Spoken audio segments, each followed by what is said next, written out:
വിശുദ്ധ പൗലോസ് ശ്ലീഹ എഫേസോസിലെ സഭയ്ക്ക് എഴുതിയ ലേഖനം 4-ാം അധ്യായം 1 മുതൽ 6 വരെയുള്ള തിരുവചനങ്ങൾ. കർത്താവിനു വേണ്ടി തടവുകാരനായി തീർന്നിരിക്കുന്ന ഞാൻ നിങ്ങളോട് അപേക്ഷിക്കുന്നു. നിങ്ങൾക്ക് ലഭിച്ച വിളിക്ക് യോഗ്യമായ ജീവിതം നയിക്കുവൻ. പൂർണ്ണമായ വിനയത്തോടും ശാന്തതയോടും ദീർഘക്ഷമയോടും കൂടെ നിങ്ങൾ സ്നേഹപൂർവം അന്യോന്യം സഹിഷ്ണുതയോടെ വർത്തിക്കുവിൻ. സമാധാനത്തിന്റെ ബന്ധത്തിൽ ആത്മാവിന്റെ ഐക്യം നിലനിർത്താൻ ജാഗരൂകരായിരിക്കുവിൻ. ഒരേ പ്രത്യാശയിൽ നിങ്ങൾ വിളിക്കപ്പെട്ടതുപോലെ ഒരു ശരീരവും ഒരാത്മാവുമാണുള്ളത്. ഒരു കർത്താവും ഒരു വിശ്വാസവും ഒരു ജ്ഞാനസ്നാനവുമേയുള്ളൂ. സകലത്തിലും ഉപരിയും സകലത്തിലൂടെയും സകലത്തിലും വർത്തിക്കുന്നവനും നമ്മുടെയെല്ലാം പിതാവുമായ ദൈവം ഒരുവൻ മാത്രം. ഓർമ്മിക്കുക, തിരുസഭ ഇന്ന് വിശുദ്ധ 10-ാം പിയൂസ് മാർപ്പാപ്പയുടെ ഓർമ്മദിനം ആഘോഷിക്കുന്നു. 1835 ഇറ്റലിയിലെ ട്രെവീസോ രൂപതയിൽപ്പെട്ട റീസ് എന്ന ഗ്രാമത്തിൽ ജവാനി ബത്തിസ്ത സാർത്തോയുടെയും മാർഗരീത്ത സാൻസണിന്റെയും 10 മക്കളിൽ രണ്ടാമനായി ജനിച്ച ജോസഫ് സാർത്തോ പഠനകാലത്ത് ദാരിദ്ര്യം നിമിത്തം ചെരുപ്പ് പോലുമില്ലാതെ നടന്നായിരുന്നു അകലെയുള്ള കാസ്റ്റൽ ഫ്രാങ്കോയിലെ സ്കൂളിൽ പോയിക്കൊണ്ടിരുന്നത്. പഠന സാമർഥ്യം കൊണ്ട് പാദുവ സെമിനാരിയിൽ പഠിക്കാൻ ഒരു സ്കോളർഷിപ്പ് കിട്ടി. സ്വഭാവഗുണവും ഓർമ്മശക്തിയും മനസ്സിലാക്കിയ സെമിനാരി അധികൃതർ അദ്ദേഹത്തെ കൂടുതലായി ഇഷ്ടപ്പെട്ടു. 1858 സെപ്റ്റംബർ 18-ാം തീയതി ജോസഫ് വൈദികനായി. ഇടവകകളിൽ എല്ലാവർക്കും സ്വീകാര്യനും കണ്ണിലുണ്ണിയുമായിരുന്നു.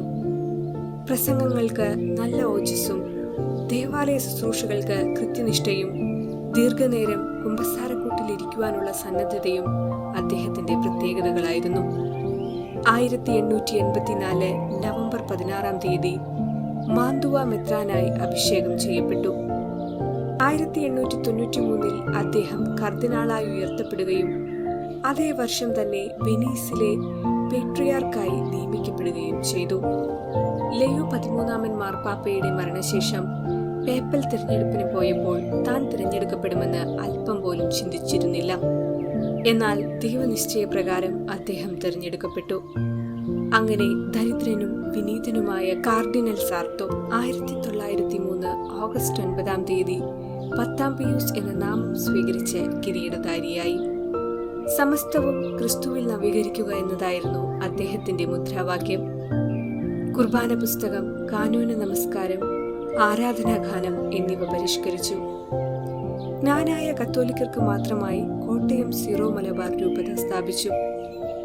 1907 കർത്താവിന്റെ അജഗണത്തെ പോറ്റുക എന്ന ചാക്രിക ലേഖനത്തിലൂടെ ആധുനികതയുടെ വാദങ്ങളെ അദ്ദേഹം തിരുത്തി. അൽമായർക്ക് അനുദിന ദിവ്യകാരുണ്യം സ്വീകരിക്കാൻ അനുവാദം നൽകി.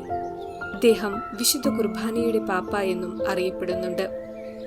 മാർപ്പാപ്പയായിട്ടും ദാരിദ്ര്യാരൂപിക്ക് വ്യത്യാസം വരുത്തിയില്ല. ഞാൻ ദരിദ്രനായി ജനിച്ചു, ദരിദ്രനായി ജീവിച്ചു, ദരിദ്രനായി മരിക്കും എന്ന് അദ്ദേഹം പറയാറുണ്ടായിരുന്നു. 1914 ഓഗസ്റ്റ് മാസം 20-ാം തീയതി 79-ാം വയസ്സിൽ അദ്ദേഹം നിത്യസമ്മാനത്തിനായി വിളിക്കപ്പെട്ടു. പാപ്പായുടെ ജീവിതം വിശുദ്ധി നിറഞ്ഞ ഒരു ജീവിതമായിരുന്നു. നമുക്കും ഈ വിശുദ്ധന്റെ ജീവിത മാതൃക പിൻചെല്ലുവാൻ വേണ്ട കൃപയ്ക്കായി പ്രാർത്ഥിക്കാം.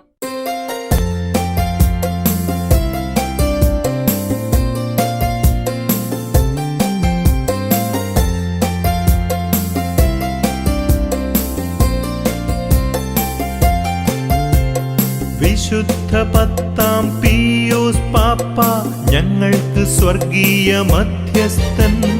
വിശുദ്ധ 10-ാം പിയൂസ് പാപ്പ ഞങ്ങൾക്ക് സ്വർഗീയ മധ്യസ്ഥൻ. കാറ്റിലും കോളിലും വീണിടാതെ സഭാനൗകയെ നീ നയിച്ചു.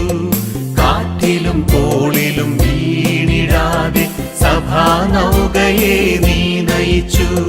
വിശുദ്ധ 10-ാം പിയൂസ് പാപ്പ ഞങ്ങൾക്ക് സ്വർഗീയ മധ്യസ്ഥൻ.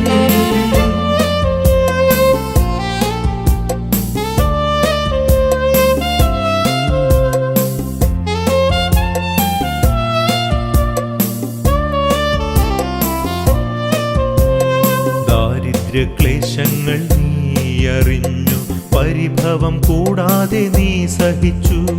ദാരിദ്ര്യ ക്ലേശങ്ങൾ നീ അറിഞ്ഞു, പരിഭവം കൂടാതെ നീ സഹിച്ചു. എന്തിലും ഏതിലും ദൈവേഷ്ടം മാത്രം, ജീവിതം മുഴുവനും നീ വരിച്ചു.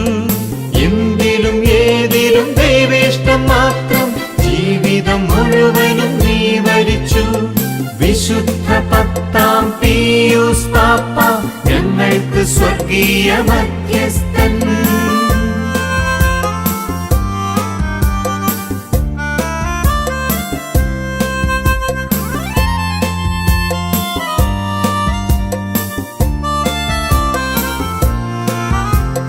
ക്രിസ്തുവിലെല്ലാം നവീകരിച്ചു, വിശ്വാസമാകവെ സംരക്ഷിച്ചു.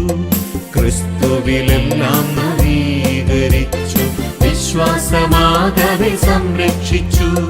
ദിവ്യകാരുണ്യ ഭക്തി പുലർത്തി ലോകത്തിലെമ്പാടും നീ വളർത്തി.